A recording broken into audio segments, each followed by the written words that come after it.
이재명 대통령 취임 첫날 증시는 확실히 반응했습니다. 코스피가 장중에 2,700선을 훌쩍 넘기면서 10개월 만에 최고치를 기록했는데요. 코스피 5,000이라는 대담한 공약, 과연 시장은 얼마나 믿고 있는 걸까요? 오늘 자세한 얘기 나눠보겠습니다.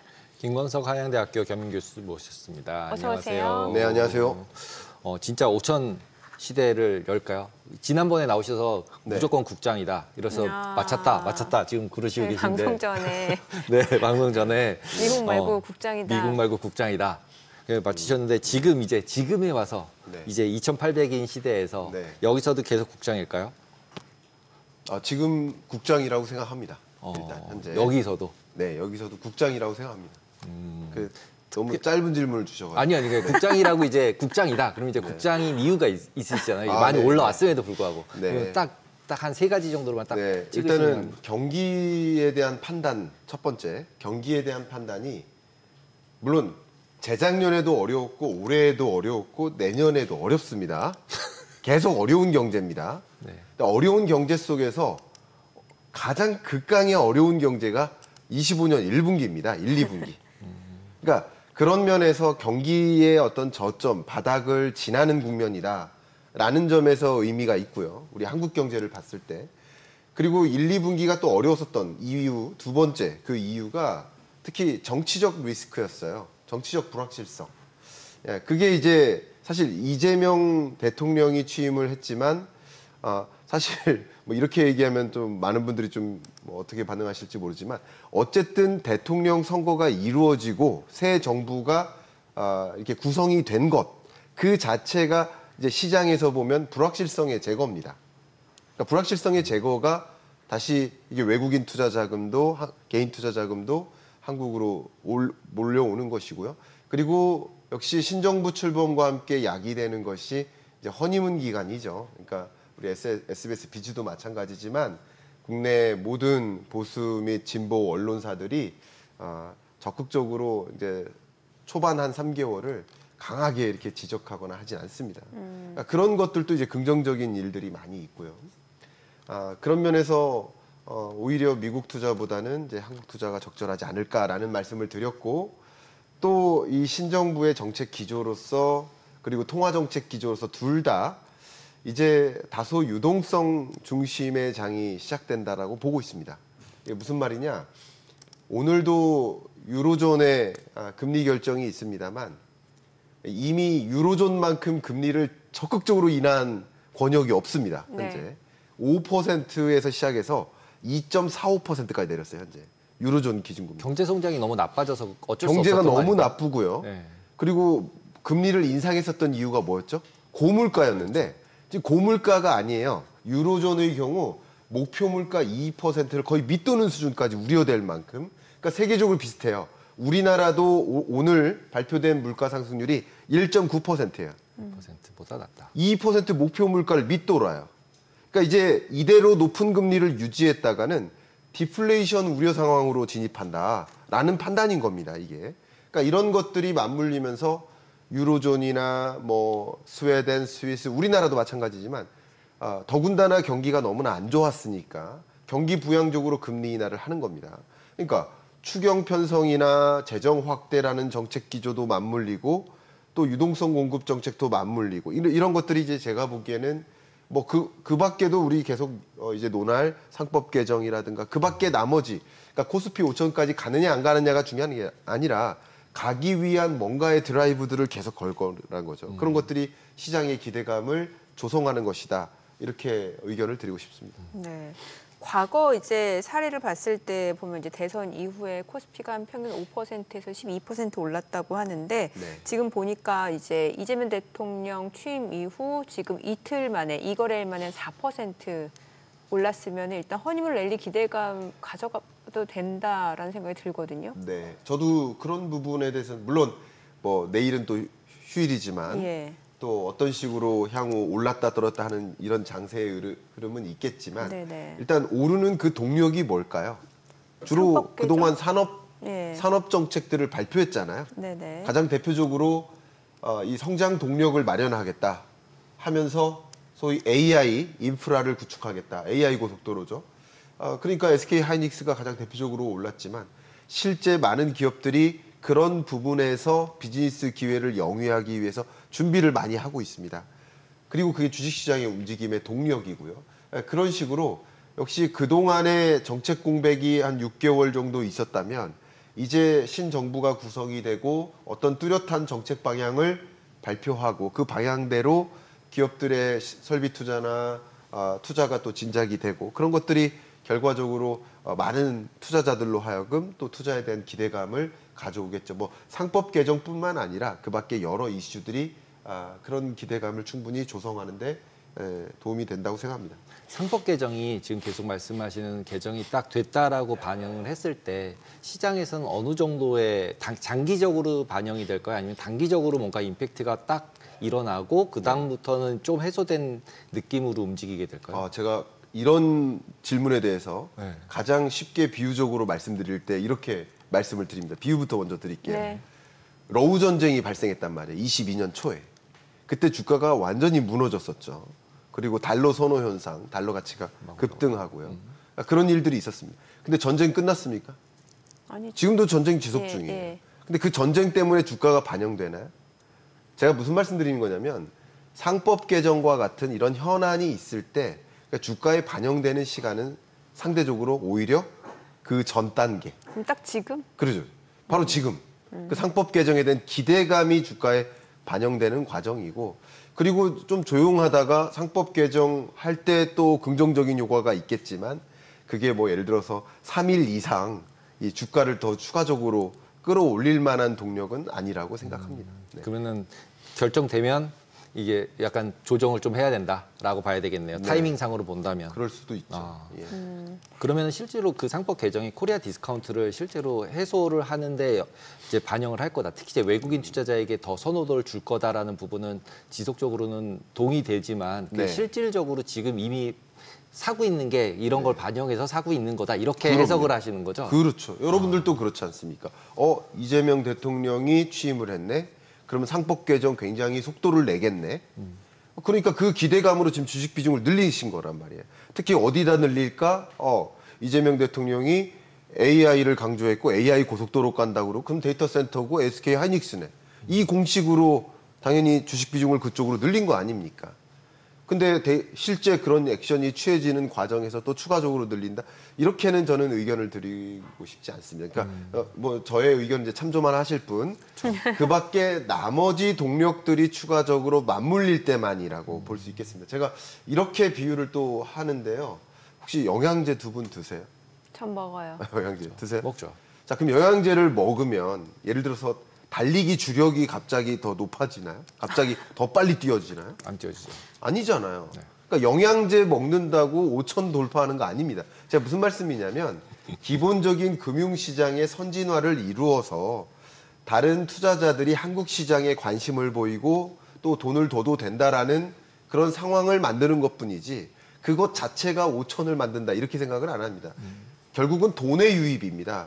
제가 이번에 그 주식 코스피 시장에서 주식 회전율을 계산을 해봤어요. 이게 되게 재밌는 지표인데 회전율이 뭐냐면 굳이 비유를 드린다면 얼마나 한국 주식에 관심을 가지나 이 질문에 대한 답변을 회전율로서 설명할 수 있어요. 네.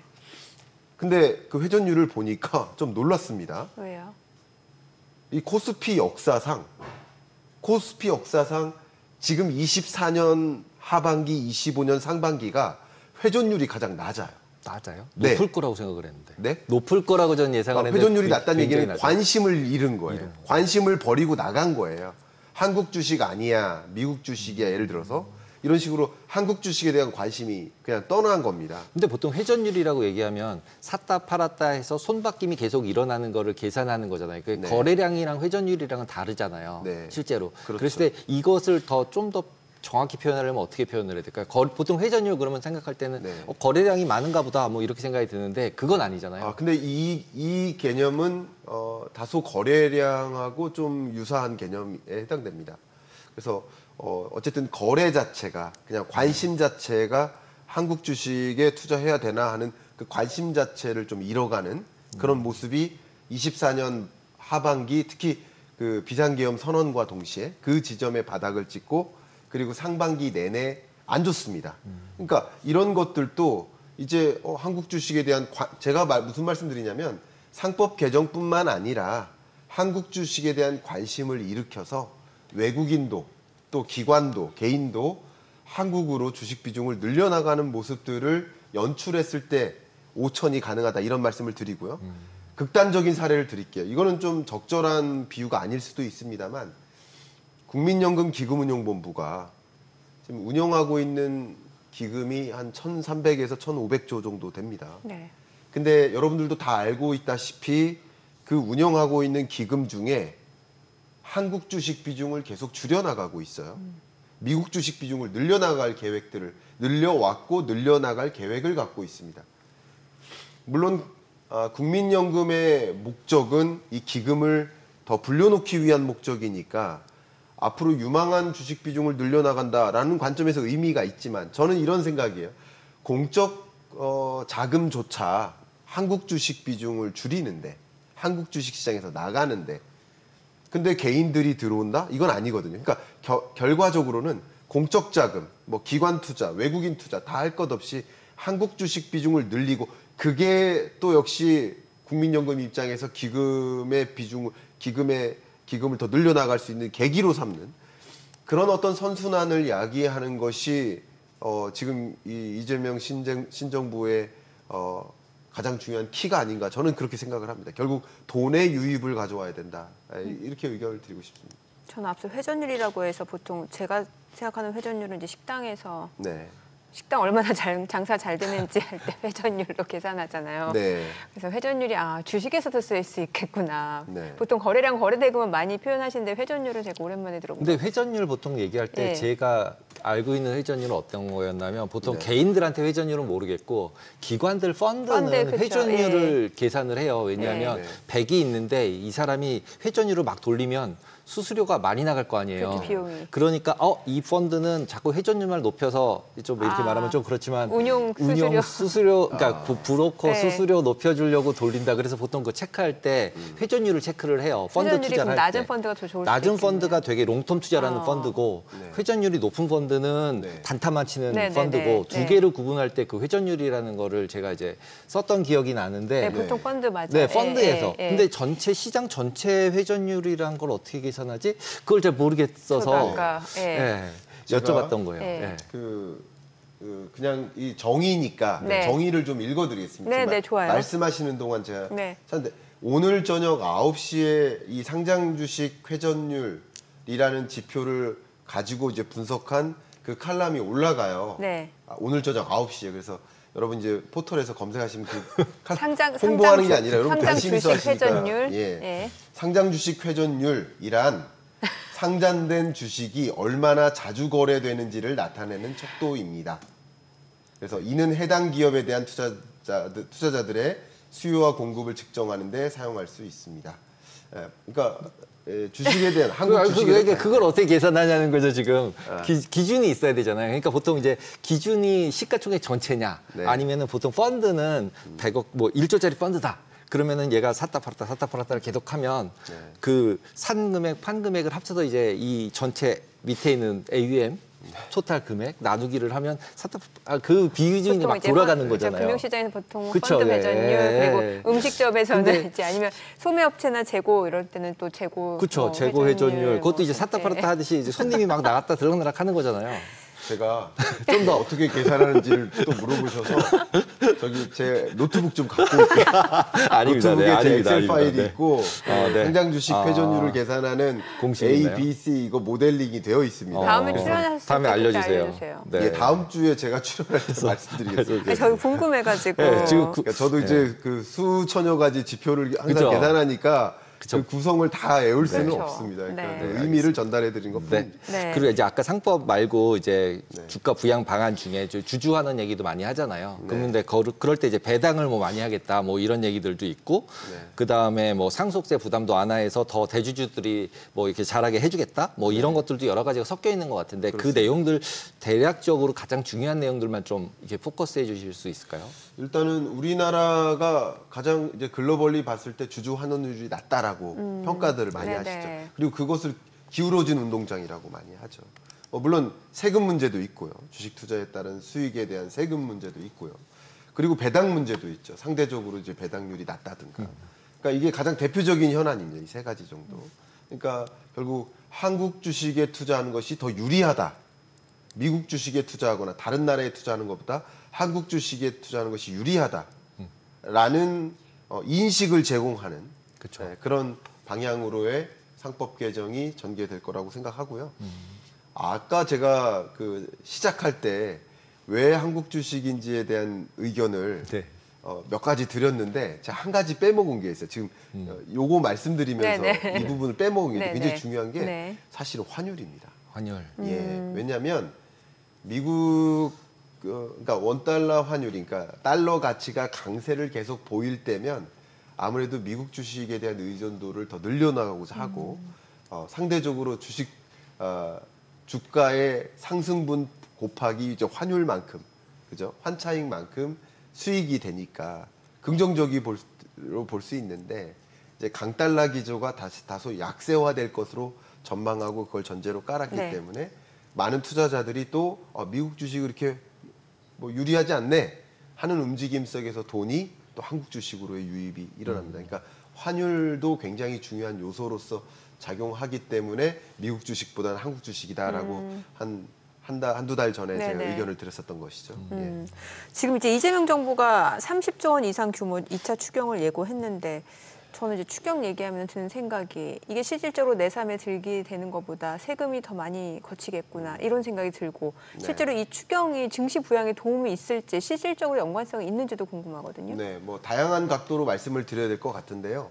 일단 첫 번째 추경이라는 그 개념 자체는 네.